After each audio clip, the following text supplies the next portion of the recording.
Bismillahirrahmanirrahim. Assalamualaikum warahmatullahi wabarakatuh.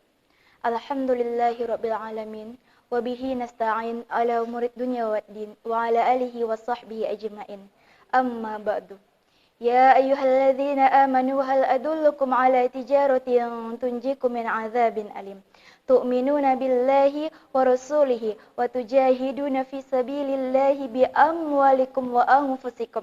Dzalikum khairal lakum in kuntum ta'lamun. Shadaqallahul azim.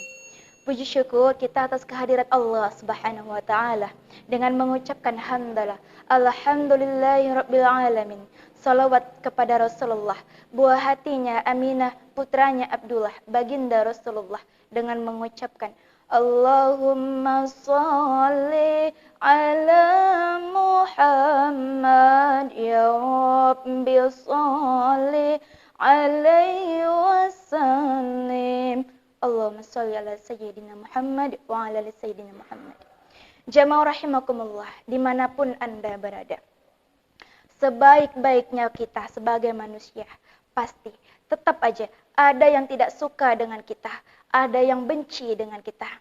Lalu Ustazah, bagaimana cara menanggapi orang-orang yang tidak menyukai kita? Maka yang kita lakukan adalah fokus kepada orang yang mencintaimu, tinggalkan jauh-jauh orang yang membencimu. Kalau ada orang yang menceritai kita dari belakang, itu tanda baik, artinya kehidupan kita lebih baik daripada dia.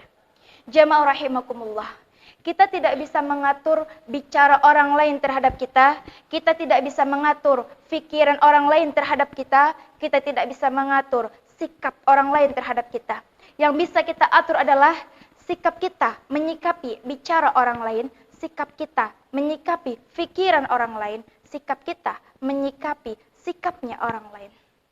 Jadi kalau misalnya kita sudah memiliki satu tujuan, kita pengen kaya di dunia dan di akhirat, kita pengen sukses dunia dan akhirat, maka fokuslah ke dalam tujuan tersebut. Jangan pikirin apa toleransi manusia. Sampai kepada semua pintu kesempatan itu terbuka untuk kita. Pintu kesempatan itu senang dia datang kepada orang yang bersiap. Siap hatinya, siap pikirannya, siap mentalnya, siap seluruhnya untuk mencapai tujuan tersebut. Jamaah rahimakumullah, 99% kalau ada ditanya, apakah kita sedih kalau kita dibenci oleh orang? Jawabannya sedih. Sengsara nggak kalau kita dibenci orang? Jawabannya pasti sengsara. Tapi kalau menurut saya, kalau kita dibenci orang, kita ingin dijatuhkan orang, jawabannya adalah indah. Kalau kita tidak disukai oleh orang, indah sekali jamaah. Apa sih Ustazah indahnya kalau kita dibenci sama orang? Yang pertama, kalau ada yang membenci kita, maka itu tanda baik. Kenapa? Kalau orang membenci kita, yang pertama adalah karena kehidupan kita lebih baik daripada dia.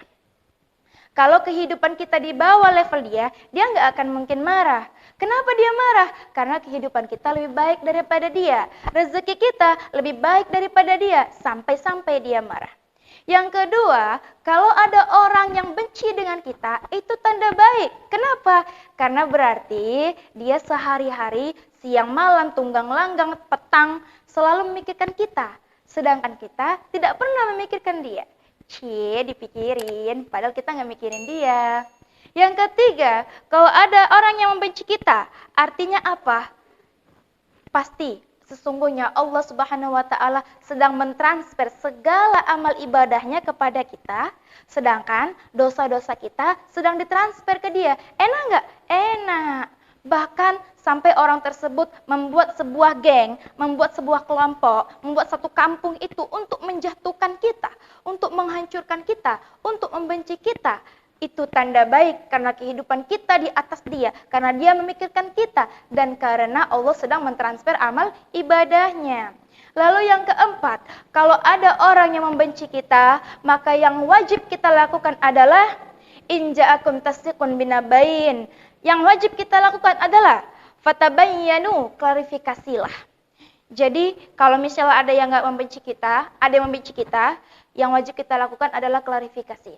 Bahwasannya kita tidak seperti apa yang dia katakan, kita tidak seperti apa yang dia pikirkan, kita tidak seperti apa yang dia tuduhkan. Selesai itu clear. Kita tinggal tawakal aja sama Allah. Gimana hasilnya tinggal tawakal aja sama Allah. Yang kelima, kalau ada orang ingin menjatuhkan kita, membenci kita, itu tanda baik. Kenapa? Karena Allah ingin menaikkan derajat kita. Ingin menaikkan derajat kita. Jadi kita nggak perlu mikirin apa kata orang. Seperti ibarat kata pepatah, anjing menggonggong, kafilah berlalu. Jamaah rahimakumullah, kita hidup sebagai manusia. Percayalah, tidak ada yang selamat dari lidahnya manusia. Kalau ada manusia yang berkata, aku selamat dari lidahnya manusia, maka dia gila. Kenapa dia gila? Karena kita sebagai manusia, nggak ada yang selamat dari lidah manusia. Allah Subhanahu wa taala telah berfirman, laqad khalaqnal insana fi kabad. Manusia diciptakan dalam keadaan susah dan payah. Selama kita hidup, masalah akan datang, terus datang, ujian datang, terus datang. Itulah selama kita hidup. Tapi ingatlah jamaah rahimakumullah, jangan pernah balas keburukan itu dengan keburukan. Balas keburukan itu dengan kebaikan. Wal afina anin nas.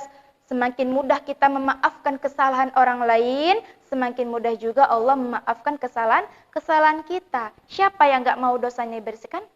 Oleh karenanya, jamaah rahimakumullah, sebanyak apapun ujian yang Allah datangkan kepada kita, seberat apapun ujian yang Allah titipkan kepada kita, bahkan ingatlah kisah-kisah orang, masalah-masalah orang sebelum kita yang jauh lebih buruk daripada kita.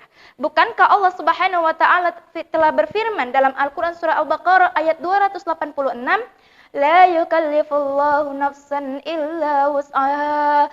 Allah tidak akan membebani sebuah ujian kepada sang hamba melebihi batas kemampuannya. Oleh karenanya jamaah rahimakumullah, kalau ada yang tidak suka dengan kita, membenci kita, maka terimalah dan doakanlah, jangan balas hal tersebut dengan keburukan. Kalau setan dibalas dengan setan, jadinya setan. Jadi setan ketemu malaikat, jadinya malaikat.